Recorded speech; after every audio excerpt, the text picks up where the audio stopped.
Olá, irmãos e irmãs, graça e paz. Hoje estamos diante de um estudo muito importante e profético, quando falaremos sobre o seguinte tema: renascendo das ruínas.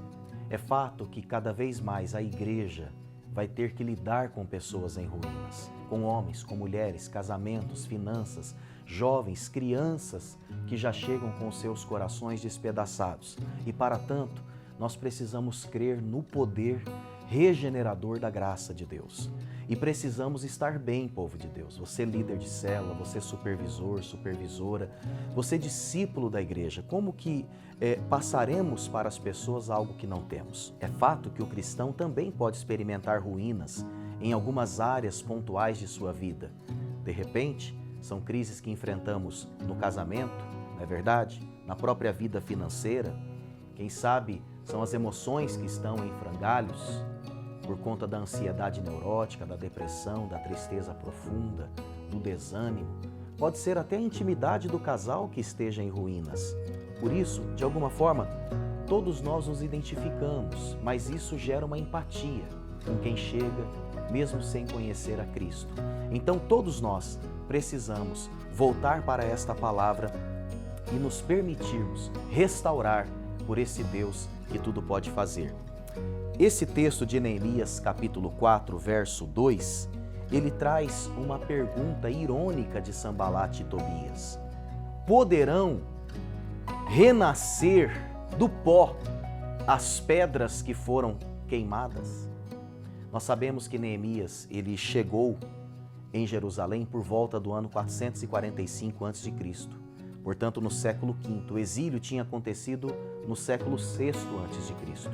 Neemias, ele então coordenou a restauração de Jerusalém. Restauração essa que começou pelos muros, passou pelas casas das pessoas e, por fim, alcançou também o templo. Neemias, ele enfrentou desafios nesse processo de restauração. Veja, processo. Restauração não acontece num único evento. Não acontece num momento pontual. Ali, algo pode se descortinar da parte de Deus para a sua vida. Mas veja a restauração como um processo. Processo muitas vezes doloroso. Processo que vai exigir renúncia e algumas atitudes que de fato serão preponderantes para que ele se concretize. Nesse estudo, nós vamos pensar em 3 atitudes que podem sim repercutir em restauração na nossa vida. A primeira delas: apele para a misericórdia de Deus e confie na fidelidade de sua aliança. Nós podemos escolher o caminho do orgulho, da soberba, do coitadismo, do fatalismo, da reclamação, ou nós podemos escolher o caminho da consciência de pecado e do arrependimento. O sofrimento, ele pode sensibilizar, mas ele pode deixar as pessoas mais duras de coração. Escolha a humildade, liberte-se de suas próprias razões, não fique fazendo uma caça às bruxas. Tenho certeza que isso vai agilizar o processo de restauração na sua vida. Uma segunda atitude: reconheça as oportunidades e refine os relacionamentos. Deus vai agir a partir do que você tem. É a partir também do seu esposo, dos seus filhos, do seu atual emprego. O que eu tenho é nada, então ofereça esse nada ao Senhor. Ele, com o poder de sua palavra, chama à existência o que não existe.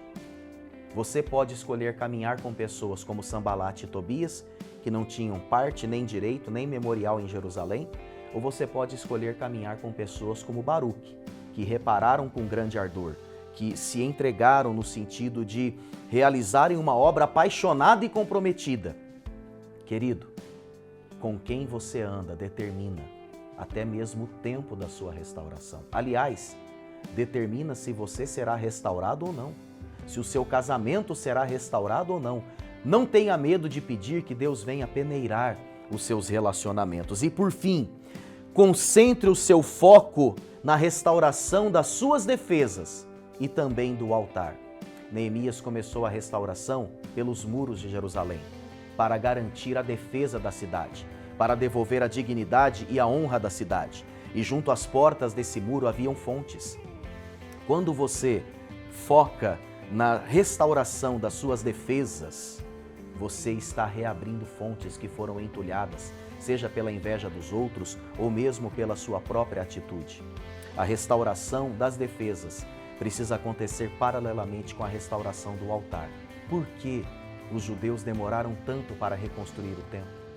Ageu, um contemporâneo, disse que enquanto as casas dos judeus estavam muito luxuosas, a casa de Deus, o templo, que era a referência da presença de Deus até então, permanecia em ruínas. Meu irmão, toda restauração deverá começar pela restauração do altar. Não comece pensando nas finanças ou mesmo no seu casamento. Comece pensando em colocar pedra sobre pedra no altar do seu relacionamento com Deus. Isso vai abrir novas fontes, novas possibilidades para a sua vida. Então lembre-se disso. Foque na restauração das suas defesas e na restauração do altar. Que Deus abençoe você. Eu quero dar uma dica muito prática para você, líder. Pense junto com seu supervisor, quem sabe até com seu pastor de rede. Que estratégia pode ser feita na sua célula para ajudar as pessoas a restaurarem as suas vidas? Vamos aproveitar que estamos enviando donativos para o Rio Grande do Sul. Essa é uma atitude prática. Então procure identificar quais são as áreas da vida dos seus discípulos que precisam ser restauradas. Como a célula, ela pode ser esse instrumento de restauração. Como a célula, ela pode ser, como a sua liderança pode ser na vida dessa pessoa, o que Baruque foi na vida de Neemias. Deus nos abençoe e que tenhamos maravilhosas células nessa semana. Até a próxima.